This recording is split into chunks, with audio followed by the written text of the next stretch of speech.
magaalada muqdisho waxaa tegey wafdi sare oo ka socda dowladda qatarkaasi oo madaxda dowladda soomaaliya la kulmay. warar aanu ka helnay ila lagu kalsoon yahay ayaa sheegay in wafdiga qatar uu hogaaminayo wasiiru dowlaha arrimaha dibadda suldaan bin sacad al marayki, waxaana la sheegay in wasiirka uu la kulmay madaxweynaha soomaaliya maxamed cabdulaahi farmaajo iyo ra-iisul wasaaraha xasan cali khayre. toddobaadkii hore waxaa sidoo kale muqdisho joogay wasiir isaguna ka socday dowladda sacuudiga. dowladda soomaaliya ayaa sheegtay inay meel dhexe iska taagayso khilaafka u dhexeeya labada dowladood, waxayna ku baaqday in nabadgelyo lagu dhammeeyo khilaafkan. haddaba khilaafkan iyo sida uu u saameynayo soomaaliya waxaa warbixintan nooga diyaarisay saare cabdi axmed. soomaaliya oo ka mida dalalka ku jira jaamacadda carabta ayaa xiisada siyaasadeed ee qatar iyo wadamada sacuudiga hormuudka u yahay waxay ku noqotay laba daran mid dooro, inkastoo markii dambe ay ka noqotay khilaafka diblomaasiyadeed ee dhinacyadaasi meel dhexdhexaada. waxaa maanta magaalada muqdisho ka degay wafdi wasiiro ah oo ka socday dowladda qatar oo kulan la qaatay madaxweynaha dowladda soomaaliya maxamed cabdulaahi farmaajo, ra-iisul wasaaraha iyo xubno ka mida golaha wasiirada sida ay noo sheegeen qaar ka mida golaha wasiirada dowladda soomaaliya.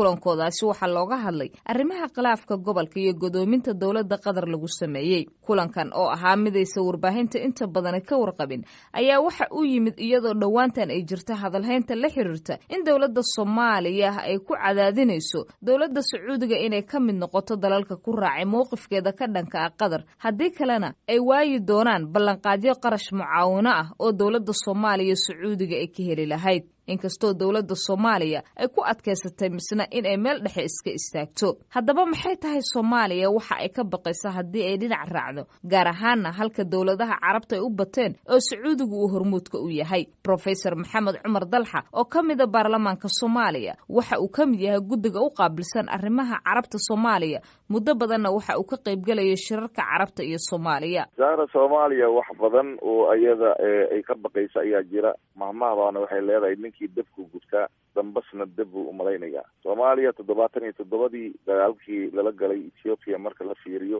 waxaa ku fal lahaa dowlado oo markaasi iyaga dagaalka markii ay la gashayna iyaga ballantii ooga baxay oo calaaqaadkiina ay u jareen ruush.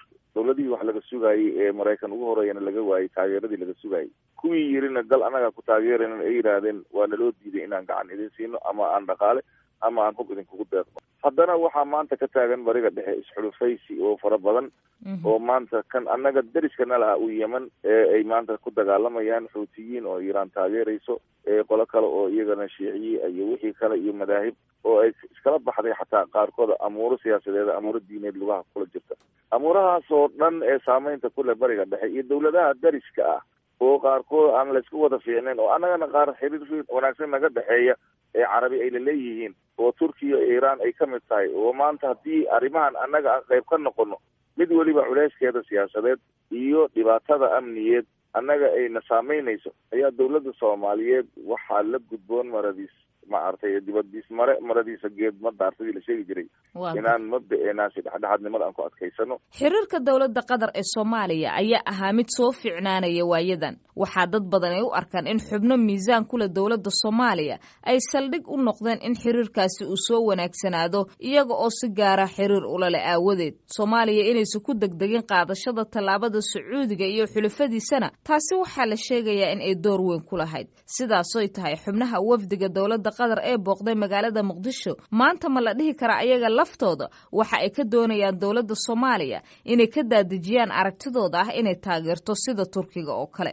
su-aashaasi waxaa iga jawaabay profesor afyar cabdicilmi oo bara ka ah jaamacadda dooxa ee dalka qatar. oo hadda dowladaha turki ay ka mid tahaa si toosa qatar ula saftay oo yiri qatar yani oo ciidan baan diraynaa yiri ama dhaqaale soo diray ama political position cad qaatay. Soomaaliya positionkeedu hadda maba ahaba marka